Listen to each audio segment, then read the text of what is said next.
Hello, good morning, good afternoon, good night. This is Ethan Allimon with Redwall Books, and this is Raketty Tam, chapter 28. Now there's a picture of a tower with some birds flying around it. Here we go.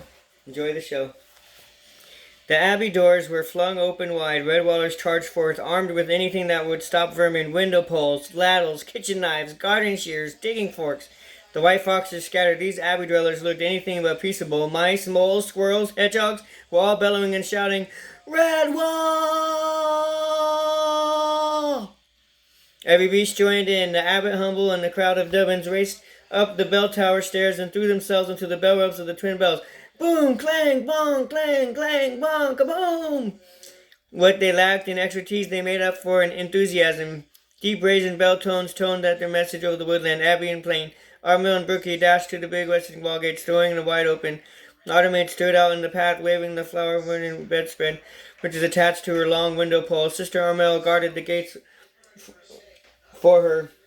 The long patrol were split to the north and the south of the flatlands, pursuing and retreating vermin, arching backwards the woodlands after them. Captain Fortimore was at the north end, close to the path, when he heard the bells and saw Brookie waving her flag outside the main gate. Sergeant One Wheel headed south to Content also heeded the alarm. Calling off the chase, both heads directed their forces to the main gate. A brief word of Armel and Brookie was all the two officers needed before the issuing go-ahead. Soon the long patrol flooded into the abbey grounds. Fortmore and One were intercepted. Sister Screeve and Flovey briefly coming up from the pond. The Herr Captain welded his saber in businesslike manner. Marm saw how many vermin are on the ground.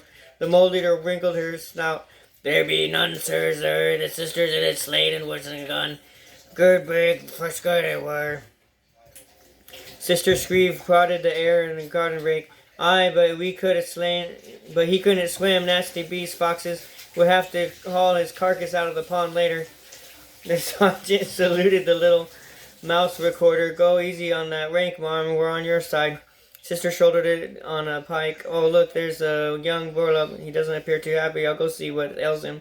Buffy and Father Abba and those Dibbons stopped howling the bells now. I can't hear myself thinking what that din. Ferdinand chuckled, ducked.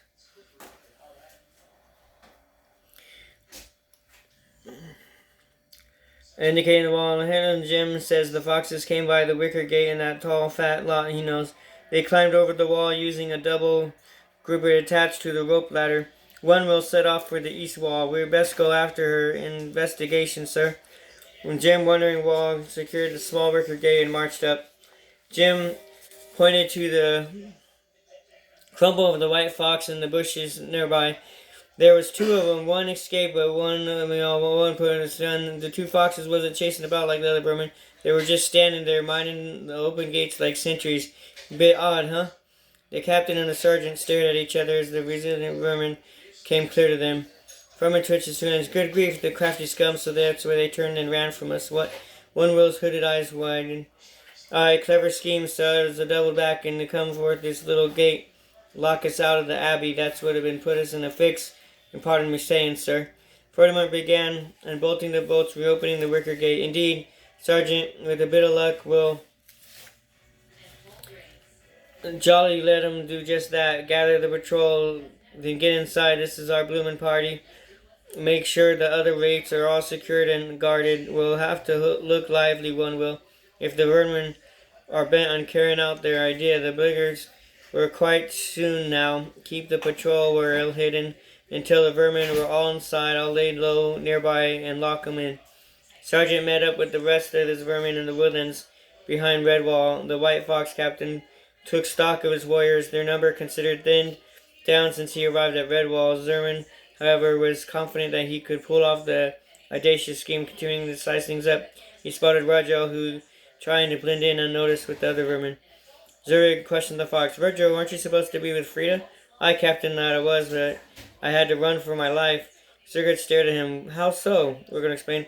"We gained entry well enough.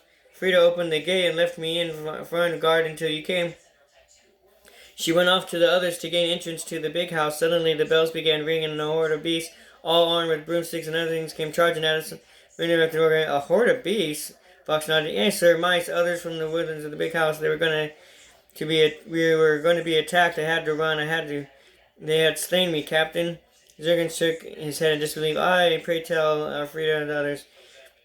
I know not, Captain. Zergen's voice dripped in scorned sarcasm. You ran away from mice and broomsticks with no tall rabbits and javelins and swords there? I saw none, Captain. Zerger turned the rest of his warriors if he were appealing to them to answer. No hares were there like those we fought, but a bold creature ran from the mice with broomsticks. Did you fear they would sweep you up, Wormbrain? Sneering broke out among the remaining ermine and foxes. Zergen caught the Rogel in the ear as though he was a naughty young one, twisting it so hard that he raised the sword and tip off. Now we'll go to the small gate, my brave Rogel, and still open, but to see how the warriors of Conan and Savage deal with the mice waving broomsticks. With the doors locked, I will show thee how to skin as coward and roast them alive before we eat them. March! Sergeant One Will and Patrol Hares crouched behind the border of the rhododendron bushes in the September east. Vegetable drills from the back lawn. Zombie sniffed loud and began sobbing. The sergeant looked around until he found the culprit, Flumurdy. The tough One Will gave an exasperated sigh. Now then, missy, you ain't getting sulky 'cause they went to put you to bed, are you? Stop those waterworks immediately. The hunter continued, I'm sorry, I can't help it. The sergeant turned his eyes skyward directly. I said stop sniffling. You ain't a request, it's an order. Cat will handkerchief, will you? The young footman and the chief and he continued politely crawling along where he crouched One Will and urgently. Sogal curled those pretty eyelashes. What is the little maid? Why is it sniffles and tears? Flynn wiped her eyes, struggled to repeat a posture. It's the brigadier. I found him in the corner by those long windows. They killed him.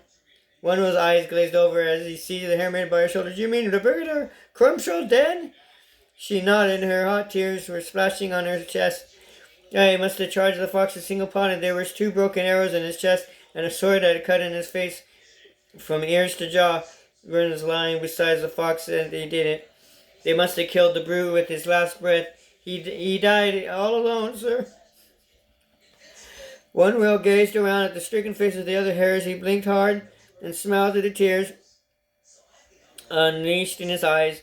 For the buffs, the old battle beast that never had imagined Brigadier Grimshaw dying in bed of long seasons, surrounded by medicines and such.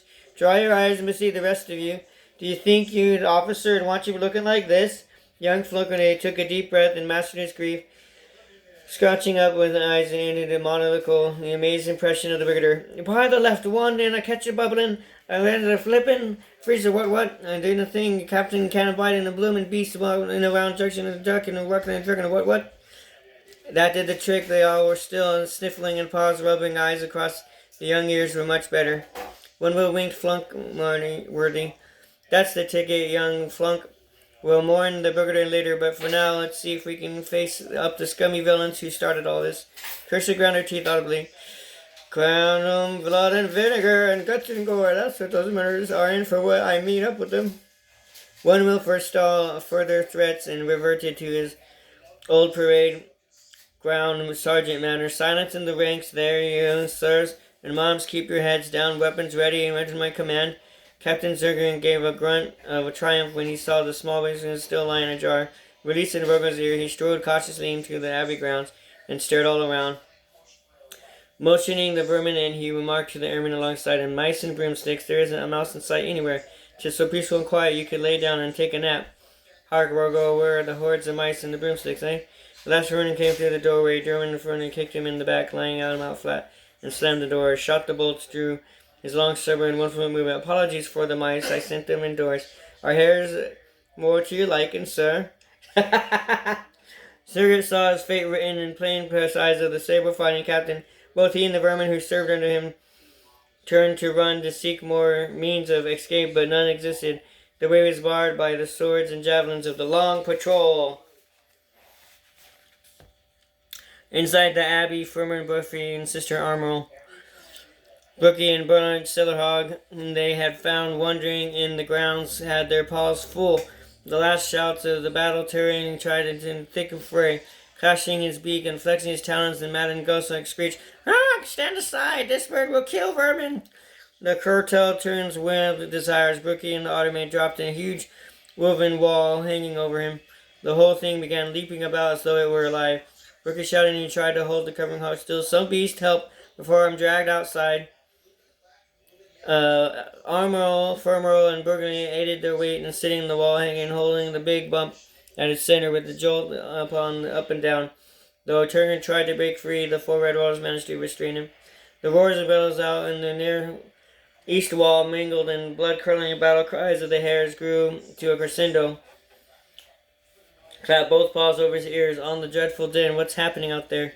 Sister Screed began climbing on the table to look out the windows. Her voice was hysterical, ring to it. It's a slaughter, that's what it is, a slaughter.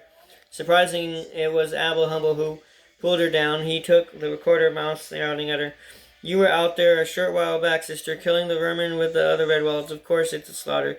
Good beasts slaughtering evil beasts. The wandering waltz gat screamed down and calming her. Now, don't you fret yourself in vermin and villains, and only going to get what's due to 'em. Brother Dimwell viewed the situation logically. Sister Screeve, what did you... She didn't have the vermin in here slaughtering us, for I, for one, would not. The 2 Dubbins, Mordred and Peregrine, were dashing hither and thither, their voices excitement. Blood and vinegar, you lady!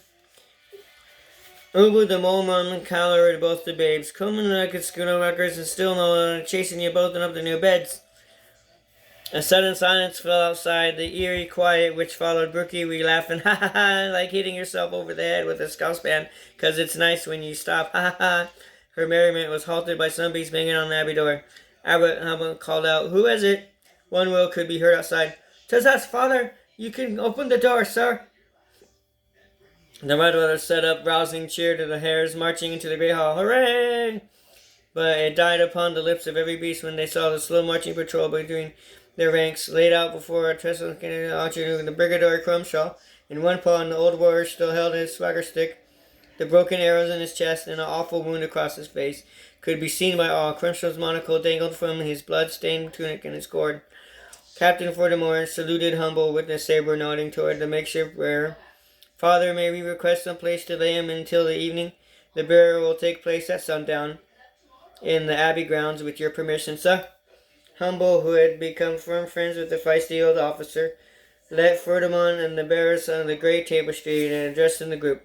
I think the best way we could honor your brigadier is to lay him here and there beneath the likeness of the warrior Martin. One more smiled up at the brave mouse's picture. A warrior watched over by a warrior, Father Abbot. I think the brigadier would have liked that. Thank you kindly. Book 3, The Walking Stone. Alright, love you. Please like and subscribe and leave a comment. Bye-bye. Bye-bye now.